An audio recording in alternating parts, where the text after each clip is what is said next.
എല്ലാവർക്കും നമ്മൾ മറ്റൊരു വീഡിയോയിലേക്ക് സ്വാഗതം. അപ്പോൾ എന്തൊക്കെയുണ്ട് വിശേഷം? ഇന്ന് സൺഡേ ആയിട്ട് എന്താണ് എല്ലാവരുടെയും പരിപാടികൾ? എല്ലാവരും സുഖമായിട്ടിരിക്കുന്നു. ഞാൻ സുഖമായിട്ടിരിക്കുന്നു, ഹാപ്പി ആയിട്ടിരിക്കുന്നു. അപ്പൊ നമ്മുടെ വിശേഷങ്ങളും കാര്യങ്ങളൊക്കെ കുറച്ചായിട്ടൊക്കെ നമ്മുടെ വീഡിയോസിലൊക്കെ ഉൾപ്പെടുത്താനായിട്ട് ശ്രമിക്കുന്നുണ്ട്. വീഡിയോസ് ഒക്കെ ബെറ്റർ ആവുന്നുണ്ടെന്ന് വിചാരിക്കുന്നു. എന്തെങ്കിലും സജഷൻസ് ഒക്കെ ഉണ്ടെങ്കിൽ നിങ്ങൾ കമന്റ് ചെയ്യാം കേട്ടോ. അപ്പൊ ഇന്നത്തെ നമ്മുടെ വീഡിയോ എന്ന് പറയുന്നത് എന്റെ കുറെ വർഷത്തെ ഒരു മൈഗ്രെയിൻ എന്ന് പറയുന്ന ഒരു വലിയൊരു പ്രശ്നത്തിന്റെ ഒരു സൊല്യൂഷൻ ഞാൻ ട്രൈ ചെയ്ത് നോക്കിയിട്ട് റിസൾട്ട് കിട്ടിയതും എന്റെ സിംറ്റംസും കാര്യങ്ങളും അങ്ങനെ കുറച്ച് കാര്യങ്ങളൊക്കെ ഉൾപ്പെടുത്തിയിട്ടുള്ള ഒരു വീഡിയോയാണ്. യൂസ്ഫുൾ ആവുമെന്ന് വിചാരിക്കുന്നു. കാരണം മൈഗ്രെയിൻ വന്നവർക്ക് അറിയാം, മൈഗ്രെയിൻ എന്ന് പറയുന്ന ഒരു സാധനം ഒരു തവണ വന്നവർക്ക് പിന്നെ അത് മൈഗ്രെയിൻ എഴുതി കാണിച്ചപ്പോൾ ആ പ്രദേശത്തേക്ക് പോവില്ല. അത്രയും ഒരു വൃത്തികെട്ട അസുഖമാണ് മൈഗ്രെയിൻ എന്ന് പറയുന്നത്. അപ്പൊ അത് ഒരു 10th മുതൽ അനുഭവിക്കുന്ന ഒരാളാണ് ഞാൻ. അപ്പൊ എനിക്കത് കുറച്ച് ചേഞ്ചസ് വന്നിട്ടുണ്ട്. അപ്പൊ അതെന്താണ് ഏതാന്നൊക്കെ ഉള്ളത് ഞാൻ ഈ വീഡിയോയിൽ പറയുന്നുണ്ട്. അപ്പൊ എല്ലാവരും സ്കിപ്പ് ചെയ്യാതെ വീഡിയോ ഫുള്ള് കാണുക. അപ്പൊ നമുക്ക് ഒത്തിരി വലിച്ചു കിട്ടാത്ത നമ്മുടെ വീഡിയോയിലേക്ക് പോകാം. എനിക്ക് മൈഗ്രെയിൻ സ്റ്റാർട്ട് ചെയ്യുന്നത് 10th സ്റ്റാൻഡേർഡിൽ പഠിക്കുന്ന സമയത്താണ്. ഞാൻ വളരെ വ്യക്തമായിട്ട് ഓർക്കുന്നുണ്ട്. ലാസ്റ്റത്തെ കെമിസ്ട്രി പീരീഡിലായിരുന്നു എനിക്ക് ഫസ്റ്റ് ആദ്യമായിട്ട് എനിക്ക് ഈ മൈഗ്രെയിൻ എന്ന് പറയുന്ന ഒരു പ്രോബ്ലം സ്റ്റാർട്ട് ചെയ്യുന്നത്. അന്ന് എനിക്കിത് മൈഗ്രെയിൻ ആണെന്നോ അല്ലെങ്കിൽ ഇതിന് ഇന്ന സിംറ്റംസ് വരുമെന്നോ എന്നുള്ള കാര്യങ്ങളൊന്നും എനിക്കറിയില്ല. അപ്പൊ ഞാൻ സത്യം പറഞ്ഞ പേടിച്ചുപോയി. കാരണം ബസ് കയറിയിട്ട് വേണം നമുക്ക് വീട്ടിലേക്ക് പോകാനായിട്ട്. അപ്പൊ അത്രയും അതിന്റെ ഇടയ്ക്ക് ഞാനിങ്ങനെ തലകറങ്ങി വീഴുവോ, ഇനിയിപ്പോ ഇത് എന്താ സംഭവം എന്നൊന്നും എനിക്ക് മനസ്സിലാവുന്നില്ല. അപ്പൊ ഞാൻ ഭയങ്കര രീതിയിൽ തന്നെ ടെൻഷൻ അടിച്ചു. അങ്ങനെ ഞാൻ ടീച്ചറിന്റെ അടുത്ത് പറഞ്ഞു. ടീച്ചർ പറഞ്ഞു കുഴപ്പമില്ല, കമന്ന് കിടന്നു എന്ന് പറഞ്ഞു. ഡെസ്കിൽ തന്നെ കമന്ന് കിടന്ന് കുറച്ച് കഴിഞ്ഞ് ഞാൻ കണ്ണു തുറന്ന് നോക്കുന്ന മുഖമൊക്കെ കഴുകി കേട്ടോ. മുഖമൊക്കെ കഴുകിയിട്ടും ഒന്നും ക്ലിയർ ആവുന്നില്ല, ഒന്നും ശരിയാവുന്നില്ല. അങ്ങനെ കുറച്ച് കഴിഞ്ഞ് കഴിയുമ്പോഴത്തേക്കും കണ്ണു തുറന്ന് നോക്കുന്ന സമയത്ത് ഞാൻ കാണുന്ന വിഷ്വൽസ് എന്ന് പറയുന്നത് ടീച്ചർ 2-3 ടീച്ചർമാരുണ്ട് ക്ലാസ്സില്. കാരണം എന്റെ വിഷ്വൽസിൽ ഒരാളെ തന്നെ 2-3 കാണുന്നത്. അതുപോലെ കുട്ടികൾക്കാണെങ്കിലും 2-3 തല. കാണുന്ന വിഷ്വൽസ് ഫുള്ള് ബ്ലറായിരുന്നു. കാണുന്ന വിഷ്വൽസ് ഒന്നും ക്ലിയർ അല്ല. അപ്പൊ ഞാൻ കാണുന്ന വിഷ്വൽസ് ഒന്നും ക്ലിയർ ആയിരുന്നില്ല. ഞാൻ കാണുന്ന വിഷ്വൽസ് നമ്മൾ കണ്ണ് നിറഞ്ഞിട്ട് നമ്മൾ നോക്കുമ്പോൾ എങ്ങനെയാണോ കാണുന്നത് അതുപോലെയൊക്കെ ഭയങ്കര ബ്ലറായിട്ടാണ് എനിക്ക് ഫീൽ ചെയ്തത്. കണ്ണടച്ച് ടേബിളിൽ കമന്ന് കിടക്കുന്ന സമയത്തും തല നമുക്ക് ഇങ്ങനെ കണ്ണിന്റെ ഉള്ളിൽ നിന്ന് തലയുടെ ഉള്ളിലേക്ക് വേദന പോകുന്ന പോലെ ഭയങ്കര രീതിയിലുള്ള പെയിൻ ആണ് ഈ ഒരു സംഭവം സ്റ്റാർട്ട് ചെയ്യുന്ന സമയത്ത്. അപ്പൊ നമുക്ക് ഭയങ്കരമായിട്ടുള്ള പെയിൻ ആയിട്ടല്ല മൈഗ്രെയിൻ സ്റ്റാർട്ട് ചെയ്യുന്നത്. ചെറിയ രീതിയിലുള്ള പെയിൻ ആയിട്ട് സ്റ്റാർട്ട് ചെയ്തിട്ട് പിന്നെ അത് അതികഠിനമായ വേദനയിലേക്ക് മാറുന്ന ഒരു സംഭവമാണ് മൈഗ്രെയിൻ എന്ന് പറയുന്നത്. പലർക്കും പല രീതിയിലുള്ള സിംറ്റംസ് ആയിരിക്കും. ഇപ്പൊ എന്റെ സിംറ്റംസ് പറഞ്ഞു കഴിഞ്ഞാൽ ഒന്ന് വിഷ്വല് ക്ലിയർ ആവില്ല. രണ്ടാമത് വരുന്നത് എന്റെ കൈ ഒന്നെങ്കിൽ മരവിക്കും, അല്ലെങ്കിൽ തലയുടെ ഈ ഒരു പോർഷനോ എവിടെയെങ്കിലും മരവിപ്പ് പോലെ പെരുപ്പ് പോലെയൊക്കെ വരും. അതുപോലെ പിന്നെ ഞാൻ പറയുന്ന കാര്യങ്ങൾ ക്ലിയർ ആയിരിക്കില്ല, ചിലപ്പോൾ തിരിഞ്ഞും മറിഞ്ഞൊക്കെ പോകും. പറയുന്ന കാര്യങ്ങൾ എന്തെങ്കിലുമൊക്കെ അങ്ങോട്ടും ഇങ്ങോട്ടൊക്കെ മാറിപ്പോകും. അങ്ങനെയുള്ള ബുദ്ധിമുട്ടുകളും കാര്യങ്ങളൊക്കെ എനിക്ക് സ്റ്റാർട്ടിങ്ങിൽ വരുന്നത്. പിന്നെ കണ്ണിന് വേദന വരും. പിന്നെ നമ്മുടെ ഇവിടെ ഈ ഭാഗത്തായിരിക്കും വേദന വരുന്നത്.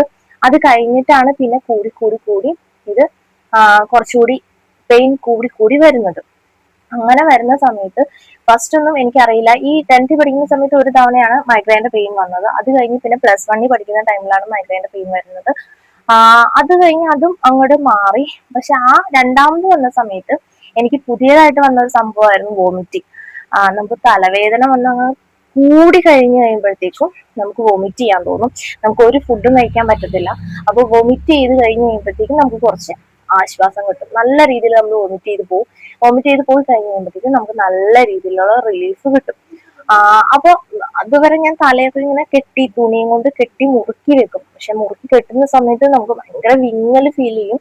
പക്ഷെ എന്നാലും ഒരു ആശ്വാസം കിട്ടും. അതുകൊണ്ടാണ് അങ്ങനെ മുറുക്കി കെട്ടി വെക്കുന്നത്. പക്ഷെ അങ്ങനെ കെട്ടാൻ പാടില്ലെന്നാണ് നമ്മൾ പറയുന്നത്. ബ്ലഡ് സർക്കുലേഷനും കാര്യങ്ങളൊന്നും ഉണ്ടാവില്ലെന്നാണ് പറയുന്നത്. അപ്പൊ അങ്ങനെ ശരിക്കും കെട്ടാൻ പാടില്ല. പക്ഷെ നമുക്ക് ആ ഒരു പെയിൻ വരുന്ന സമയത്ത് എനിക്ക് ആരുടെയും സൗണ്ട് കേൾക്കാൻ പാടില്ല. എനിക്ക് ദേഷ്യം വരും, ഭയങ്കര ദേഷ്യമായിരിക്കും. ആരുടെ ഒരു ചെറിയ സൗണ്ട് പോലും നമുക്ക് കേൾക്കാൻ പറ്റത്തില്ല. അത്രയും ഇറിറ്റേഷൻ ആയിരിക്കും നമുക്ക് ഉണ്ടാവുക. അതുപോലെ കണ്ണടച്ച് കിടക്കാനൊക്കെ തോന്നും, പക്ഷെ കിടന്നാലും നമുക്ക് ഉറങ്ങാൻ പറ്റത്തില്ല. അങ്ങനെയുള്ള കുറെ പ്രശ്നങ്ങളാണ് ഈ മൈഗ്രെയിൻ എന്ന് പറയുന്ന സമയത്ത് ഉണ്ടാവുന്നത്. അപ്പൊ ഇതിപ്പം കുറെ തവണകളായിട്ട് എനിക്കിപ്പോ വന്ന് മൈഗ്രെയിൻ സ്റ്റാർട്ട് ചെയ്യുന്ന ടൈമിൽ തന്നെ എനിക്ക് മനസ്സിലാകും എനിക്ക് മൈഗ്രെയിൻ സ്റ്റാർട്ട് ചെയ്യാൻ പോവാന്നുള്ളത്. അപ്പൊ ആരും ഇല്ലാത്ത സമയത്ത് ഞാൻ പാരസിറ്റമോള് കഴിക്കാറുണ്ട്. കാരണം പെയിൻ കൂടുന്നതിന് മുന്നേ പാരസിറ്റമോള് കഴിക്കാറുണ്ട്. ആരെങ്കിലും ഉള്ള സമയത്ത് നമുക്ക് കുഴപ്പമില്ല, കുഞ്ഞിനൊക്കെ ആണെങ്കിലും ആർക്കെങ്കിലും ഒന്ന് കൈമാറി എടുക്കാനൊക്കെ ആളുണ്ടെങ്കിൽ നമുക്ക് കുഴപ്പമില്ല. അല്ലാത്ത സിറ്റുവേഷൻസിൽ ഞാൻ വേഗം തന്നെ പാരസിറ്റമോൾ കഴിക്കും. കാരണം ഇത് കൂടി കഴിഞ്ഞ് കഴിഞ്ഞാൽ പിന്നെ എനിക്ക് കുറച്ച് കരഞ്ഞാലോ ദേഷ്യം പിടിച്ചാലോ നോക്കാനും ഒന്നും ഫുഡ് കൊടുക്കാനും ഒന്നും പറ്റില്ല. അപ്പൊ അതുപോലെ തന്നെ എനിക്ക് ഫുഡ് കഴിക്കാൻ പറ്റത്തില്ല. അപ്പൊ അതുകൊണ്ട് ഞാൻ മാക്സിമം പാരസിറ്റമോൾ ഒക്കെ കഴിക്കാറുണ്ട്. പക്ഷെ അതിങ്ങനെ നമ്മൾ ഇടയ്ക്കിടയ്ക്ക് കഴിക്കുന്നത് നമുക്ക് വേറെ പല നമ്മുടെ ഓർഗൻസിനെയൊക്കെ അത് ബാധിക്കാനായിട്ടുള്ള ചാൻസസ് ഉണ്ട്. അപ്പൊ അതുകൊണ്ട് അതും വളരെ നമ്മൾ കഴിക്കുന്നത് നല്ലതല്ല. പിന്നെ മെഡിസിൻ കൊണ്ട് മാത്രം ഈ സംഭവം കംപ്ലീറ്റ് ആയിട്ട് മാറത്തുമില്ല. നമ്മുടെ ഡെയിലി ലൈഫിൽ ഒരുപാട് കാര്യങ്ങൾ നമ്മൾ ശ്രദ്ധിച്ചാൽ മാത്രമേ നമുക്ക് ഇതൊന്ന് മാറ്റിയെടുക്കാനായിട്ട് പറ്റത്തുള്ളൂ. അപ്പൊ ഞാൻ ഇത് കുറച്ച് ദിവസമായിട്ട് ട്രൈ ചെയ്ത്, ഇങ്ങനെ സ്റ്റാർട്ട് ചെയ്യുമ്പോൾ തന്നെ ട്രൈ ചെയ്ത് എനിക്ക് മനസ്സിലായ കുറച്ച് കാര്യങ്ങളാണ് ഞാൻ ഷെയർ ചെയ്യുന്നത്. ഒന്നാമത്തെ കാര്യം, നമുക്ക് പെയിൻ സ്റ്റാർട്ട് ചെയ്യുന്ന ടൈമിൽ നമുക്ക് മൈഗ്രെയിൻ തുടങ്ങാൻ പോവാണെന്ന് മനസ്സിലാവുന്ന സമയത്ത് നല്ല രീതിയിൽ നമ്മൾ വെള്ളം കുടിക്കാം. നമ്മുടെ വെയിറ്റ് അനുസരിച്ചിട്ട് നമ്മൾ 1 ലിറ്ററോ 2 ലിറ്ററോ വെള്ളമൊക്കെ ഒരു ദിവസം എന്തായാലും കമ്പൽസറി ആയിട്ട് കുടിക്കാൻ ശ്രമിക്കുക. ഈ പെയിൻ വരാൻ തുടങ്ങുന്നതിന് മുൻപ് തന്നെ നല്ല രീതിയിൽ നമ്മൾ വെള്ളം കുടിക്കുക. വെള്ളം കുടിക്കുമ്പോൾ നമുക്ക് ഈ പെയിൻ കുറച്ച് കുറയാനായിട്ട് ഹെൽപ്പ് ചെയ്യും. അതുപോലെ തന്നെ നമ്മൾ കണ്ണടച്ച് കണ്ണിന് റെസ്റ്റ് കൊടുക്കുക. ഫോൺ അധികം നോക്കാതിരിക്കുക, TV കാണാതിരിക്കുക, നമ്മൾ ബുക്സ് വായിക്കാതിരിക്കുക. അതുപോലെ കണ്ണിന് നല്ല രീതിയിൽ റെസ്റ്റ് കൊടുക്കുക, കണ്ണടച്ച് കിടക്കുക. അതുപോലെ തന്നെ നമ്മുടെ ഈ 2 പോർഷൻസിൽ ഇങ്ങനെ നല്ല രീതിയിൽ നമ്മളൊന്ന് മസാജ് ചെയ്ത് കൊടുക്കുക. ഈ പോർഷനിലും നമ്മൾ നല്ല രീതിയിൽ മസാജ് ചെയ്ത് കൊടുക്കുക. ഇങ്ങനെയുള്ള കുറച്ച് ചെറിയ ചെറിയ കാര്യങ്ങളാണ് ഞാൻ ചെയ്യുന്നത്. ഇപ്പൊ 2-3 ദിവസമായിട്ട് എന്റെ ഉറക്കം നല്ല രീതിയിൽ ഒരു എന്താ പറയാ കണ്ടിന്യൂസ് സ്ലീപ്പ് 2 ദിവസമായി കിട്ടിയിട്ട്. കാരണം നമ്മൾ കഴിഞ്ഞ ദിവസം ഗുരുവായൂർ പോയ സമയത്താണെങ്കിലും രാത്രി 12 മണിക്കാണ് കിടന്നത്. 3 മണിയായപ്പോൾ എഴുന്നേറ്റു. അപ്പൊ നമുക്ക് അതിന്റെ ഇടയ്ക്ക് പിന്നെ കുഞ്ഞിനെ ഫീഡ് ചെയ്യാനൊക്കെ എഴുന്നേക്കുന്നത് കൊണ്ട് നമുക്ക് അത്രയും ഉറക്കം കറക്റ്റ് ആയില്ല. പകലും ഉറങ്ങാൻ പറ്റിയില്ല മര്യാദയ്ക്ക്. അതുപോലെ തന്നെ ഇന്നലെ രാത്രിയാണെങ്കിലും നമ്മൾ കിടന്നപ്പോൾ 12 മണിയായി. രാവിലെ 6 മണിയായപ്പം എഴുന്നേറ്റു. അപ്പം അത്രയും ഒരു 8 മണിക്കൂറെങ്കിലും മൈഗ്രെയിൻ ഉള്ള ആൾക്കാർ കണ്ടിന്യൂസ് സ്ലീപ്പ് വേണം. പക്ഷെ എനിക്ക് കണ്ടിന്യൂസ് സ്ലീപ്പ് കിട്ടാറില്ല. കാരണം അച്ഛൻ അതിന്റെ ഇടയ്ക്ക് 2-3 തവണ എഴുന്നേക്കും. പിന്നെ അങ്ങനെയൊക്കെ നമ്മുടെ ഉറക്കം ഡിസ്റ്റർബ് ആവാൻ പാടില്ല. ഉറക്കം നല്ല രീതിയിൽ നമുക്ക് വേണം. 8 മണിക്കൂറെങ്കിലും മൈഗ്രെയിൻ ഉള്ള ആൾക്കാർ കണ്ടിന്യൂസ് കിടന്ന് ഉറങ്ങിയാൽ മാത്രമേ നമുക്ക് ഈ പറയുന്ന ഇത് കുറയ്ക്കാൻ പറ്റത്തുള്ളൂ. നല്ല രീതിയിൽ ഉറക്കം കിട്ടി നല്ല രീതിയിൽ വെള്ളവും നമ്മൾ കുടിച്ചു കഴിഞ്ഞു കഴിഞ്ഞാൽ ഒരുവിധം നമുക്ക് ഇത് കൺട്രോൾ ചെയ്യാൻ പറ്റും. എനിക്ക് ഇത് വരുന്നത് ഉറക്കം മിസ്സാവുന്ന സമയത്താണ്. ഉറക്കത്തിൽ ഡിസ്റ്റർബൻസ് വന്നു കഴിഞ്ഞാൽ, പെട്ടെന്ന് ഉറക്കത്തിൽ നിന്ന് എഴുന്നേറ്റ് കഴിഞ്ഞാൽ, ഉറക്കത്തിൽ ഒരു കണ്ടിന്യൂസ് ആയിട്ടുള്ള ഒരു സ്ലീപ്പ് കിട്ടിയില്ലെങ്കിൽ ഒക്കെ എനിക്ക് പെട്ടെന്ന് മൈഗ്രെയിൻ വരും, മൈഗ്രെയിന്റെ തലവേദന വരും.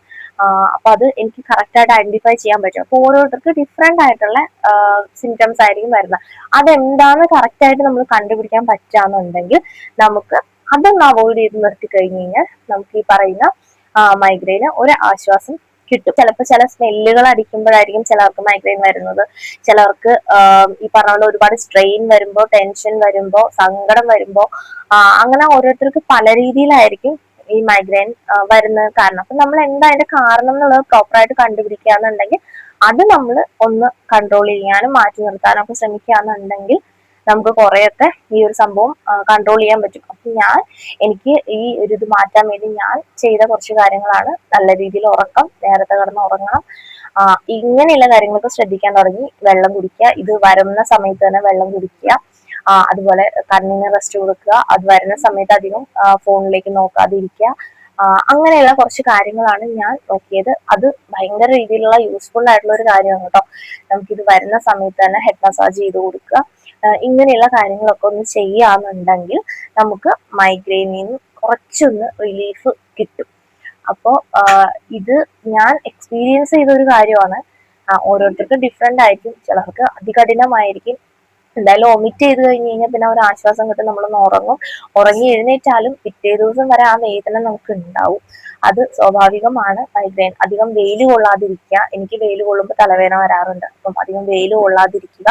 പിന്നെ ഈ വൈറ്റമിൻ ഡിയുടെ ഇത് നമുക്ക് കൂടുതൽ വേണം. പക്ഷെ നമുക്ക് വെയിൽ കൊള്ളാനോ അങ്ങനെയുള്ള കാര്യങ്ങളൊന്നും നമുക്ക് ചെയ്യാൻ പറ്റത്തില്ല മൈഗ്രെയിൻ ഉള്ള ആൾക്കാർക്ക്. അപ്പൊ അതുകൊണ്ട് അതിനുള്ള സപ്ലിമെന്റ്സും കാര്യങ്ങളും എടുക്കുകയാണെന്നുണ്ടെങ്കിൽ കുറച്ചും കൂടി യൂസ്ഫുൾ ആയിരിക്കും. അതുപോലെ തന്നെ നമ്മുടെ ഫുഡ് കുറെ ഫ്രൂട്ട്സുകൾ, ഈ ഓറഞ്ച് അങ്ങനെയുള്ള കുറച്ച് ഫ്രൂട്ട്സുകൾ, അങ്ങനെയുള്ള കാര്യങ്ങളൊക്കെ നമ്മൾ ഉൾപ്പെടുത്തുക. നമ്മുടെ വെജിറ്റബിൾസ് അങ്ങനെയുള്ള സംഭവങ്ങളൊക്കെ കൂടുതൽ കഴിക്കുക.